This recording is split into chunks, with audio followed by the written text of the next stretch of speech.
You were my courage, my sword and shield, grace under pressure, my wall of steel.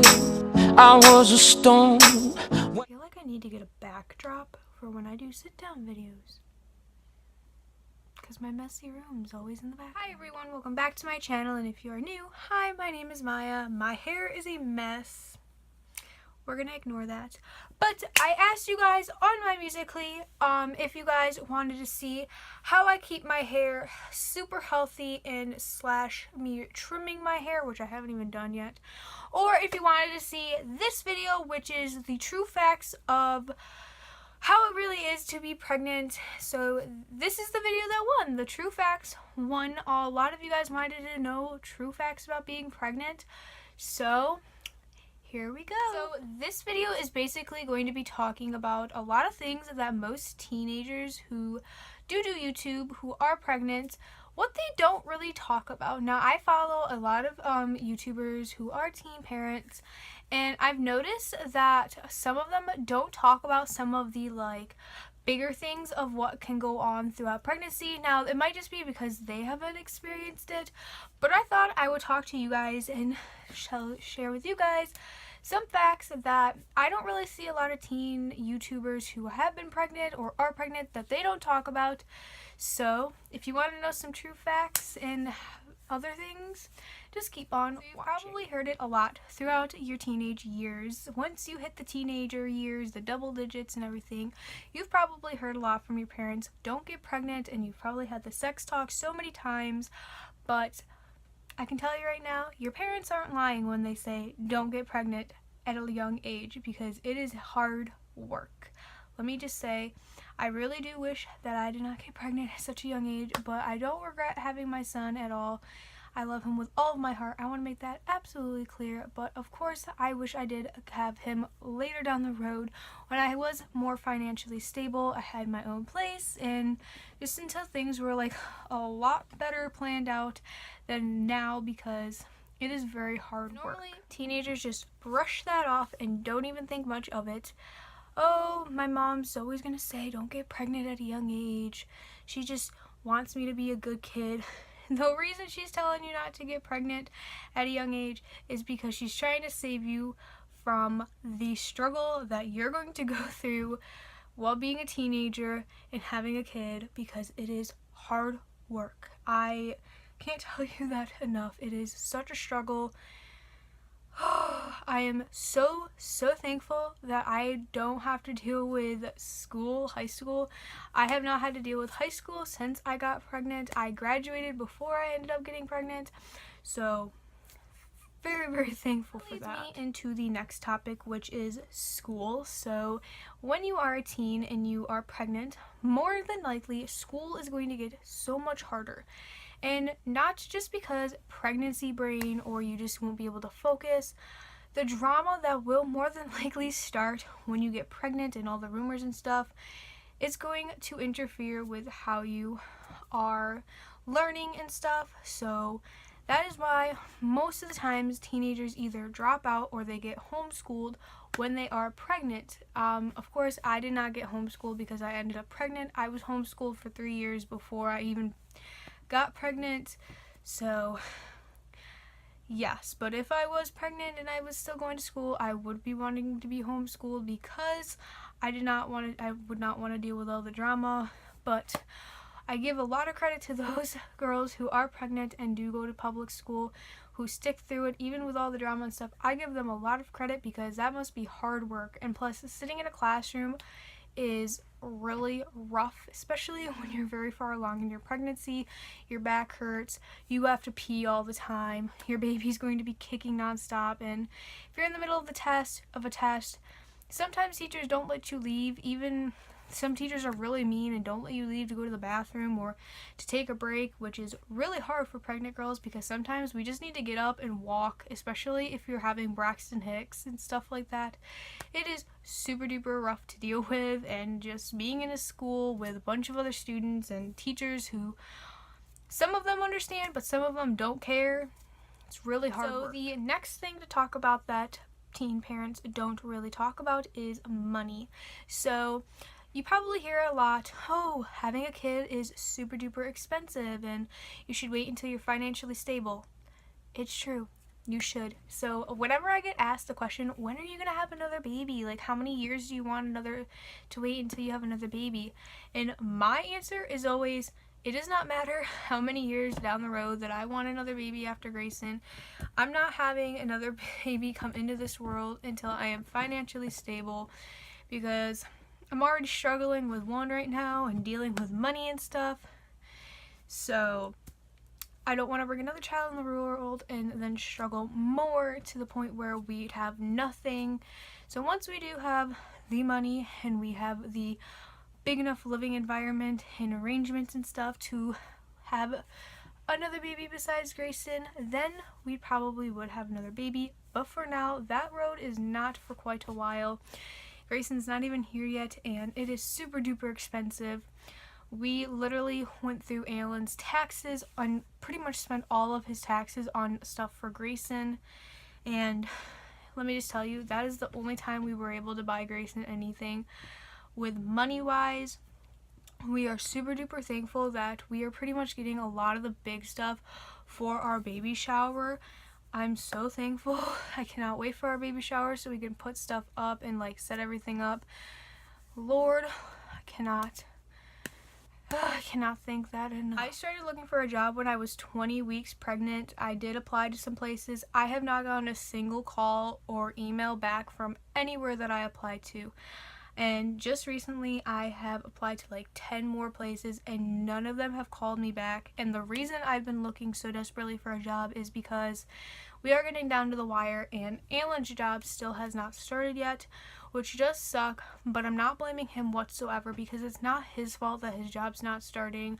He has been saying that he's going to apply somewhere here where we live right now until he works at the other place, because I do really think that the job that he's been waiting for is a really good job and it is going to pay quite a good amount. So I'm very happy that he did get that job and he's just waiting, but I think we do need to just get a backup job just in case something happens where they aren't going to be able to go work there anymore. So he does have something to fall back on, and so that me, Grayson, and him aren't screwed. So it's getting down to the wire, so me and him are both trying desperately to get jobs so we can support our little one. And not only our little one, we both have stuff that we need to still buy for ourselves. And it's a lot of work, let me just tell you. Another thing that is super duper big that teenagers don't talk about is relationships. And whether it's relationships where the father leaves or they're in a relationship, they don't really talk about that much, how the relationship is throughout their pregnancy and all of that kind of stuff. Let me just tell you, your life is going to change once you find out you're pregnant. Your life's not going to be the same how it was or anything like that. You are going to change dramatically. I definitely know that me and Alan have both changed so much since we found out that I was pregnant.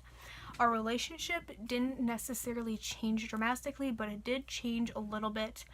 We were more stressed out in the beginning and just trying to like get things done and figure stuff out. So with stress comes mood swings, frustration, and all of that.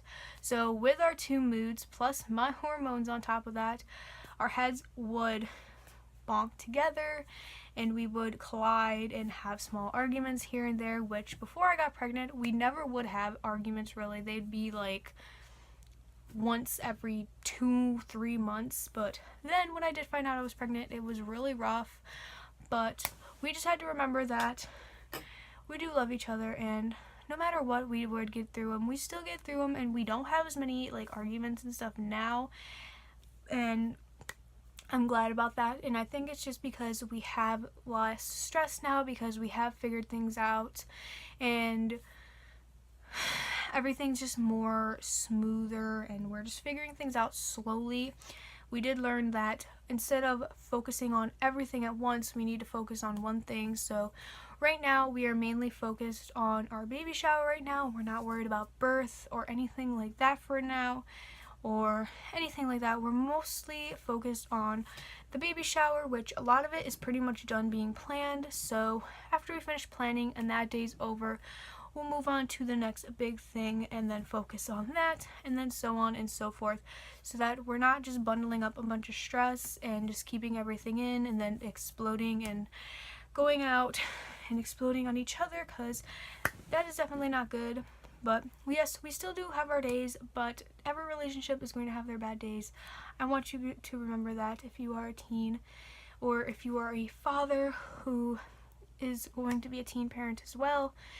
Do keep in mind that your girlfriend is going through a lot. Her body is changing a lot, and she just has a lot of moods and doesn't know how to comprehend things. And most of the time, things that she says out of anger are definitely her hormones, and she does not mean them. Alan has definitely learned that some things I say are just because of my hormones. Trust me, I say things to him that I don't mean. He says things to me that he doesn't mean. We just butt heads sometimes, and we realize that, and it's all part of the relationship. If you are a single mom, definitely you are trying your best to do everything you can for your child, and I give you so much support, because it is hard to be a single mom, especially to raise the kid on your own and having not another person here to help pay for stuff for the baby and everything. It is so hard, I do understand, but you will get through it, and your child is going to love you no matter what, and your child will realize, hey, my mom did pretty good on her own. My mom was a single mom, and I give her a lot of credit for doing as much as she has for me. I definitely don't have anything handed to me. I have worked so hard for so much of that I have. And a lot of people think that I'm so spoiled, but really, I'm not spoiled. I still live with my grandparents. My mom's lived with my grandparents for her entire life, even when we were born. And me and my mom had to share a room up until last year, actually. I'm 17, and I had to share a room with my mom since I was 16. And definitely was not easy, and I'm just glad I have my own space. But now I'm not going to have my own space. I'm going to have a newborn in here with me before I know it. But definitely, your child will respect you, but you just have to remember teenagers and stuff like that. But you are doing a great job no matter what. You are working hard, and I give you a lot of credit for that. If your father of the baby is still in your life, I give you lots of props, because a lot of times dads do walk out, but it is nice when they don't. I'm super thankful that Alan did not walk out on me when I found out I was pregnant. I don't know what I would do if I didn't have him in my life. He is a really big supporter of my entire pregnancy. His family is very supportive too and helps a lot. Just all of the support is really helpful when you are pregnant. So I do feel like teenagers do somewhat talk about this, but they don't really give a big thing about it, and this is your energy level. So teenagers do talk about how their energy levels do drop when they are pregnant, but they don't tell you the whole story. So when you are in your first trimester, you feel like death. And what I mean by that is you're always tired. You're more than likely going to have morning sickness. If you don't, you're lucky. I was lucky enough not to have morning sickness. Thank God. You're going to have headaches. You're going to feel like you don't want to do anything, and that's rough, especially if you still have to go to public school. It's going to be so hard to wake up in the morning and to focus when you're super duper tired and nauseous throughout the day. It's just horrible. But then your second trimester hits. You get all of that energy back. You feel like you can take off and do whatever. Towards the end of your second trimester, you're starting to nest and you start to clean, and you get more prepared for your little one to come. And you just feel like you're going to have this energy forever. And then your third trimester comes, which I'm currently in. You lose some of your energy. Probably about 39% of your energy goes down the drain, and you get more tired. But that's mainly because you're carrying a lot more. You're out of breath all the time. But also, if you're in my situation where I was stuck inside all winter long because I didn't want to get sick because I was pregnant all winter, and now that the nice weather is happening now, I want to go outside and walk and do all these kinds of things and go different places and just walk around and get exercise, but you really can't. I mean, you can walk around and stuff, but if you're like me, I like to walk everywhere. It is something I love to do. I like to walk everywhere. I don't really like to take the car to go have my mom take me somewhere. I like to walk. I can't even walk to Alan's anymore. My doctors pretty much said that I should not be walking that long of a distance anymore because, 1, me being out of breath, 2, the hot weather is making me sweat, so I'm getting dehydrated more, which is causing me to have Braxton Hicks, which once you get closer to the end, more walking is going to cause you to go into labor, which you don't want to go into labor too early. My doctor says that if I make it to 37 weeks and I go into labor around that 37 weeks or after, she will be happy. But if I go into labor before that, she will stop my labor because more than likely Grayson's lungs are not going to be mature enough to come yet. So I'm not able to walk very much, which really disappoints me. And I cannot wait for Grayson to come so I can start walking and doing all that, and I can have a lot of my energy back. Even though I'm going to be super tired taking care of a newborn all night, but I will have hopefully a lot of my energy back once I finish recuperating from having this baby come out of me. Yes, energy levels go up and down, up and down, up and down, and you just wish that it would just come back so you won't feel lazy or tired and just feel like a slug all the time, and it is hard. So I hope you guys enjoyed this video. If you did, give this video a thumbs up and subscribe, and I will see you guys all in the next video. Bye guys!